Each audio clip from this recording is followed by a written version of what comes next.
Hello students. तो आपका hospital and clinical pharmacy का जो थर्ड चैप्टर है वो है हॉस्पिटल फार्मेसी पे, या इंट्रोडक्शन ऑफ हॉस्पिटल फार्मेसी आप इसे कह सकते हैं। कि एक हॉस्पिटल में जो हमारी फार्मेसी होती है उसमें किस टाइप से वर्क किया जाता है, कैसा मैनेजमेंट होता है, कैसी स्टाफिंग होती है, कितने पर्सन काम करते हैं, कैसा स्टाफ होता है। तो यही सारे आज हम डाउट क्लियर करेंगे इस लेक्चर में। तो लेट्स स्टार्ट द लेक्चर। तो first of all, what is hospital pharmacy? The Department of Hospital which deals the procurement, storage, compounding, dispensing, manufacturing, testing, packaging and distribution of the drugs। तो ये सारी चीज़ें, एक drug का storage, उसकी compounding, उसकी dispensing, manufacturing, उसका testing level, packaging और उसका डिस्ट्रीब्यूशन तक, इस सब चीज़ों का डेटा हमारे हॉस्पिटल फार्मेसी डिपार्टमेंट के पास रहता है। और जिसमें प्रोफेशनल फार्मासिस्ट होते हैं, ठीक है, जो जिनके सुपरविज़न में ये काम होता है, और इस पूरे डिपार्टमेंट को हम हॉस्पिटल फार्मेसी कहते हैं। ओके, नेक्स्ट, फार्मेसी सर्विसेज क्या क्या हो सकती हैं आपकी, ठीक है। तो first of all, pharmacy services में एक physical planning, types of pharmacy, out patient pharmacy है, इन पेशेंट फार्मेसी है, ये रहेगा। स्टोरेज, डिस्ट्रीब्यूशन, फंक्शंस उसके, ऑर्गेनाइजेशन किस टाइप का है, और स्टाफिंग किस टाइप की है। तो ये जो फार्मेसी की है ये मेन सर्विसेज होती हैं, क्योंकि जो हॉस्पिटल फार्मेसी है वो एक बहुत बड़ा मैनेजमेंट होता है हॉस्पिटल में, ठीक है, और बहुत इम्पोर्टेंट भी होता है। तो जब हम बात करते हैं फंक्शंस ऑफ हॉस्पिटल फार्मेसी की, तो हॉस्पिटल फार्मेसी के बहुत सारे फंक्शंस होते हैं, और जो मेन फंक्शन है वो हम यहाँ पे डिस्क्राइब कर रहे हैं। First of all, forecast of demand.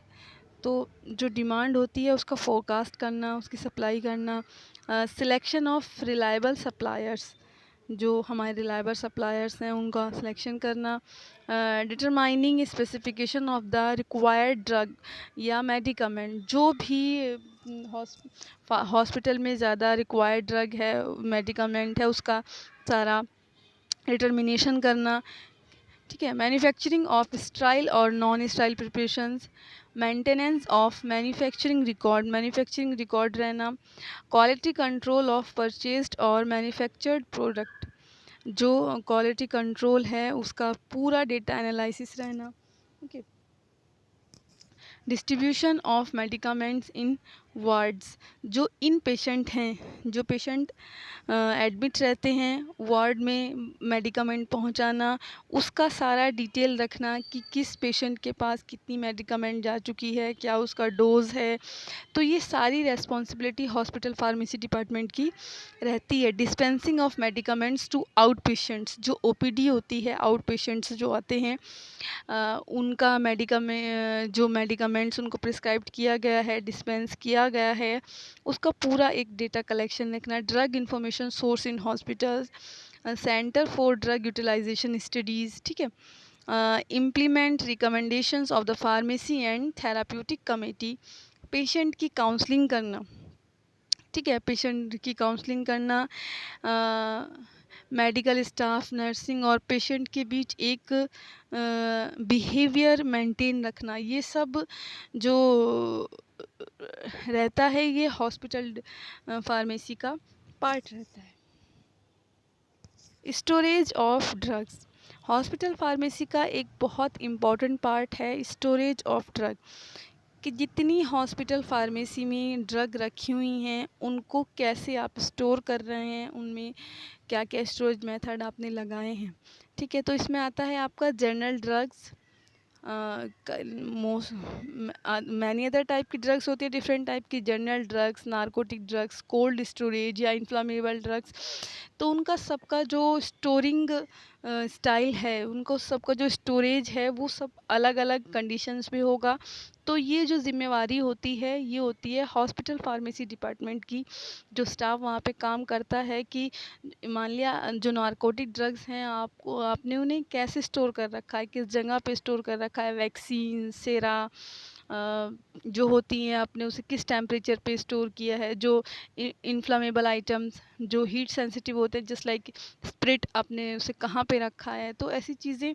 तो स्टोरेज ऑफ ड्रग्स एक बहुत इम्पॉर्टेंट पार्ट है हॉस्पिटल फार्मेसी का।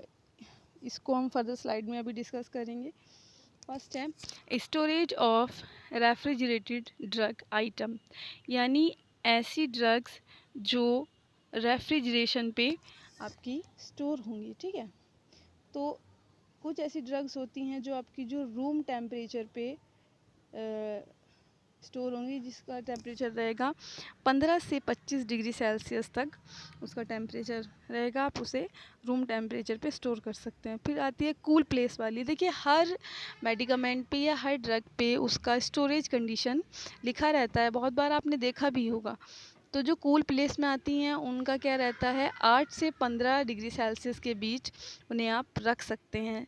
जस्ट लाइक एयर कंडीशनिंग में एंटीबायोटिक्स जो हैं, आपकी विटामिन्स जो हैं, वो इसी टाइप की कंडीशन पे रखी जाती हैं। फिर कैटेगरी आती है रेफ्रिजरेटर वाली, कि उन ड्रग्स को हम रेफ्रिजरेटर कंडीशन में रखते हैं बट डू नॉट फ्रीज़, लेकिन उन्हें माइनस डिग्री सेंटीग्रेड पे नहीं लेके जाना है, माइनस डिग्री में उनको नहीं लेके जाना है। तो जो रेफ्रिजरेशन कंडीशन में होती हैं वो होती हैं आपकी 2 से 8 डिग्री सेल्सियस पे आप उन्हें रख सकते हैं। वैक्सीन, इंसुलिन और हिपेरिन्स जो ड्रग होती हैं, एंटीकोगुलेंट ड्रग है हिपेरिन, उनको आप स्टोर कर सकते हैं, ठीक है। फिर आती हैं आपकी फ्रीज़र ड्रग्स जो होती हैं उनको आप -10 और -25 डिग्री सेल्सियस तक हम उनको स्टोर करके रखते हैं, ठीक है। जैसे जो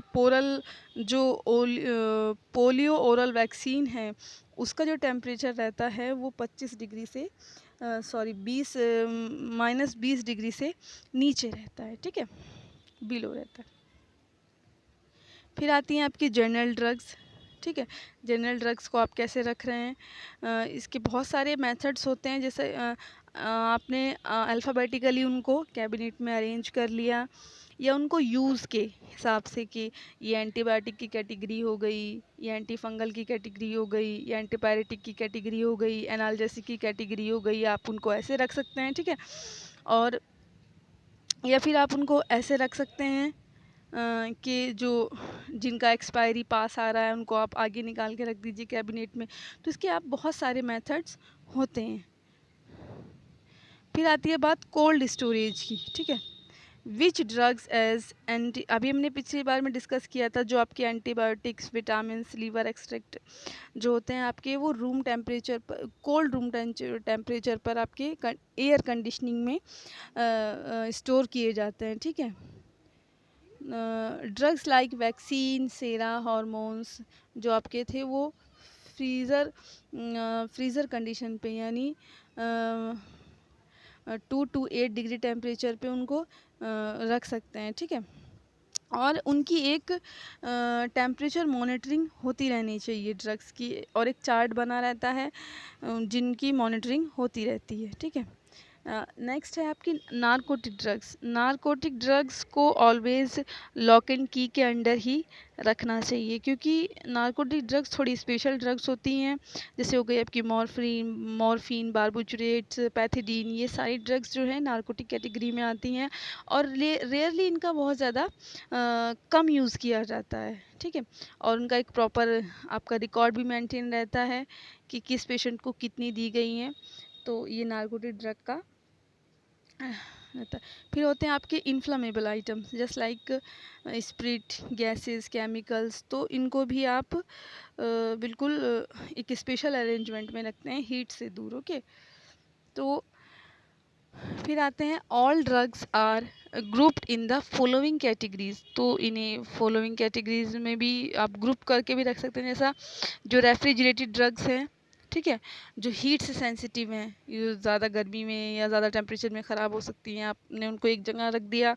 आपके जो ओरल हैं, जो ओरल रूट से ली जा सकते हैं, लिक्विड सॉलिड डोजेस फॉर्म आती हैं, वो एक साइड रख दी।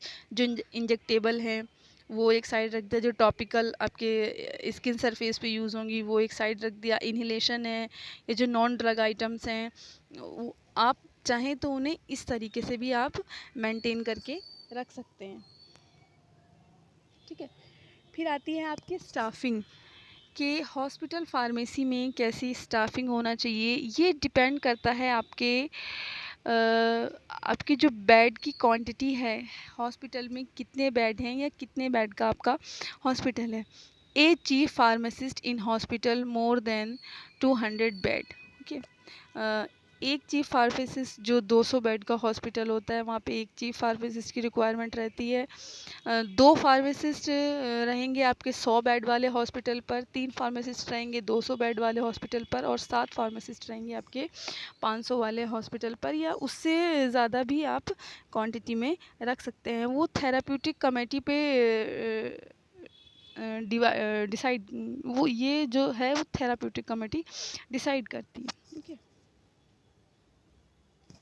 Thank you.